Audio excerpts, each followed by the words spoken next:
Përshëndetje profesor Bear Gjoka, mirë se keni ardhur në Solo Intervista. Përshëndetje dhe ju falenderoj për ftesën. Atëherë ju keni një karrierë të pasur, çfarë mund të thoni diçka rreth saj? Të drejtën, unë pas mbarimit të fakultetit të histori filologji Dega Gjullëtësi në 84, kam bërë atë specializimin për kritik letrare 86-87, po në Tiranë, dhe mbas atij momenti do thoya që përveç mësimdhënies u lidha ngushtësisht me letërsinë si krijimtari dhe si studim dhe kritik letrare. Sepse do duhet më spari të bëhet marrëveshje çfarë do quajmë letërsi. Sepse shkruajmë, por ka nevojë të dim çfarë ka ndodhur në historinë e letërsisë së huaj dhe shqipe, në mënyrë që ajo që shkruajmë ne të ketë një bazament, të ketë një, do thosha, situatë që ne mund ta verifikojmë. Dhe në të kuptim janë 5 romane, është një vëllim me tregime i Nothi Gjashtës, janë disa studime letrare për Budin, për Kutelin, për Tërdeshinën, për Kaderen, për Camajn, për Anton Pashkun, për së fundi për Petromarkun, studime letrare. Kam pas një tekst më herët për Ben Blushin, fenomeni Blushin 2013, një tekst për Flutra Askën, për veprat e tyre, për tekstet e tyre në 2022. Pra, jam përpjek të udhtoj në të çfarë ndodh në letërsinë shqipe. Pa lënë në një anë krijimtarinë letrare, kryesisht prozën, tregimin dhe romanin. Është një përpjekje personale, e vendosur në kuadrin e një nevoje që ka që ta verifikojmë atë çfarë ne shkruajmë.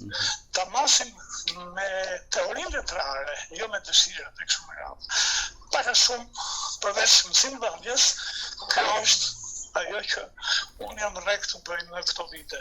Po, profesor, tash për pjesën e kritikës letrare, jam kurioz të di diçka rreth fenomenit Blushi. Si e keni vlerësuar ju këtë fenomen? Çfarë mund të thuhet?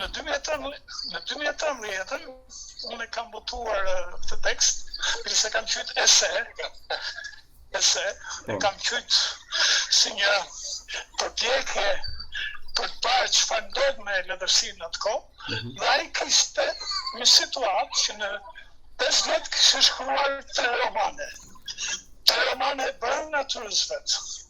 Sepse mendoj që romani është zhanri më i parapërqyer në letërsinë botërore dhe shqipe, po është dhe zhanri i hapur, që do thotë secili e mendon roman.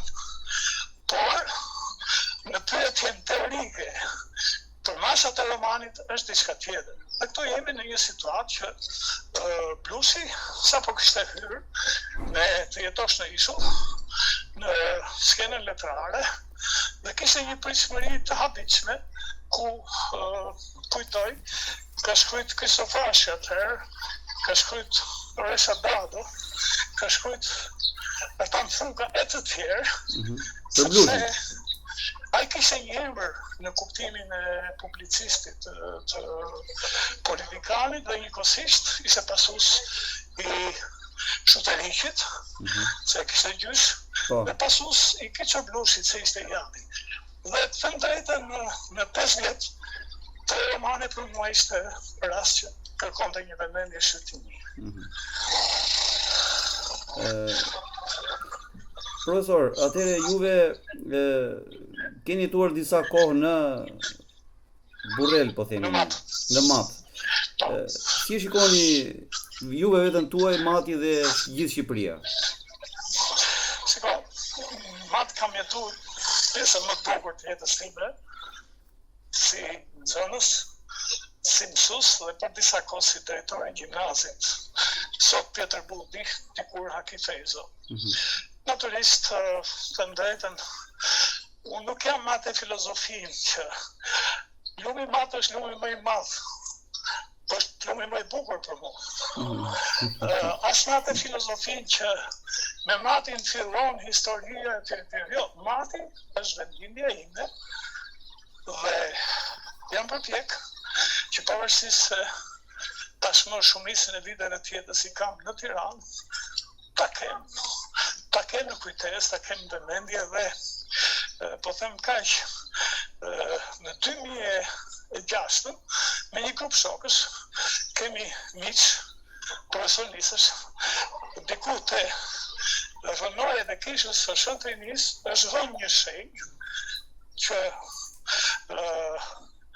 Palengulli, bashkosi Skënderbeut, një nga njerëzit e afërt, mbajti kuvendin e priftelinve në 8 nëntor 1462, ku madje përmendet formula e famshme e paksimit.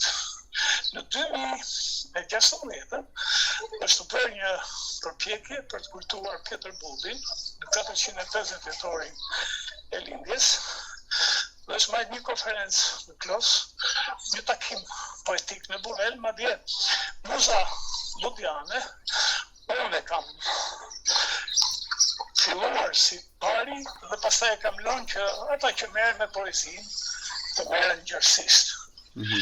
Dhe së fundi, me 1 dhe 2 maj të këtij viti, unë organizova një panel libri me rreth 20 shtëpi votuese nga gjithë Shqipëria në qytetin e Burrelit, po. Pra, me shpirt nuk jam larg fizikisht, çështje e një raporti profesional, raporti pune, etj. Me Shqipërinë, unë do të thoja këtë gjë.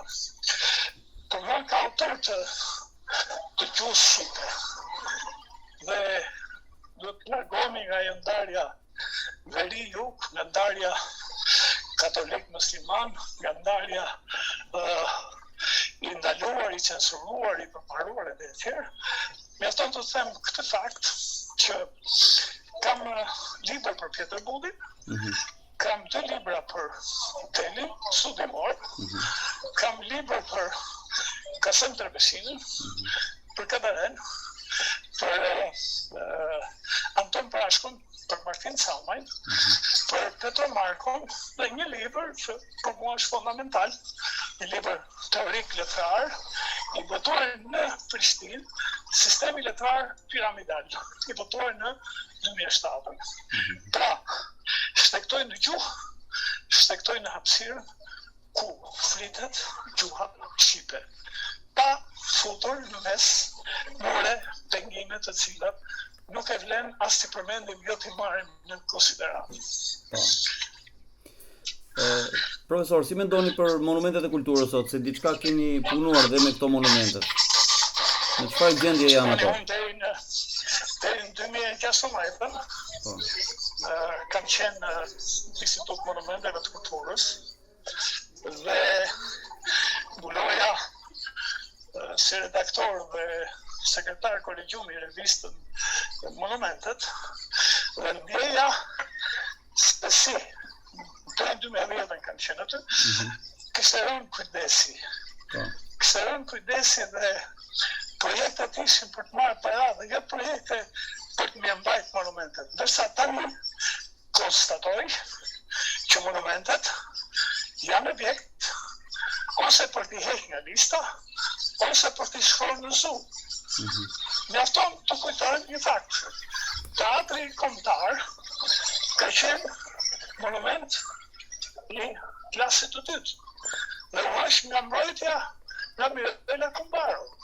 Dhe pastaj ndodhi ajo që ndodhi, që të gjithë e dimë, që me një të rënd të lapsit dhe me buldozerat që i kanë të gatshëm politika, u shkatrua një histori dhe ne aktualisht jemi pa teatr. Do bëhet i përkur, do bëhet në kull, kjo është problem tjetër. Pra, monumentet e kulturës që janë shenjë historike, janë shenjë arkitekturore, janë shenjë, do të thosha, e dëshmisë e eksistencës në këto troje, janë totalisht jashtëmendje. Po them një fakt të jetuar. Në 83-shin, kur isha mësues në Burrel, kam vizituar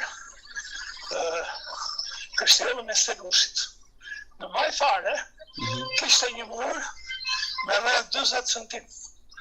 Sot nuk ka as 1 milimetër të ati murit. Kjo është shkalla e një shkujdesje të frikshme për të ditur historinë që kemi bërë, të ta mbretëre dhe të ta pasur.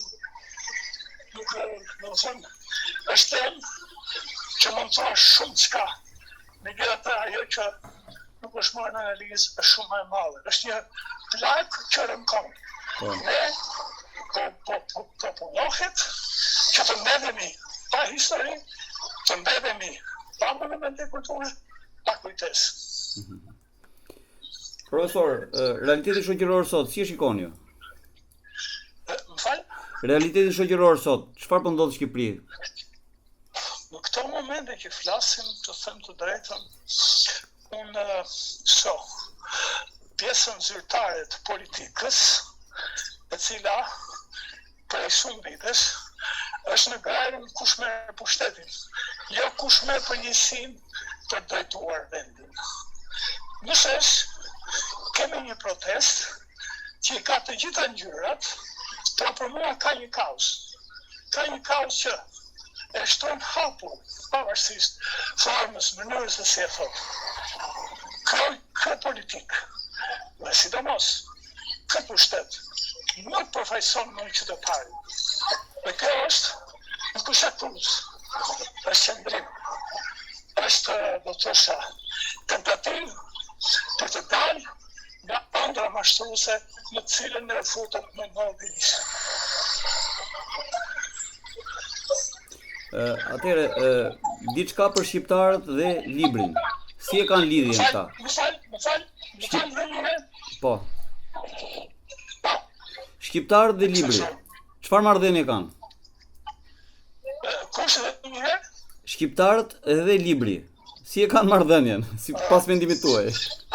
Të drejtën, nëse deri para 90-s kishte kritere, kishte mundësi për ta verifikuar, tani ndodhemi në disa situata mjaft vështira, sepse teknologjia ka bërë që të lexoj në mjetet e teknologjisë dhe duket sikur nuk lexon.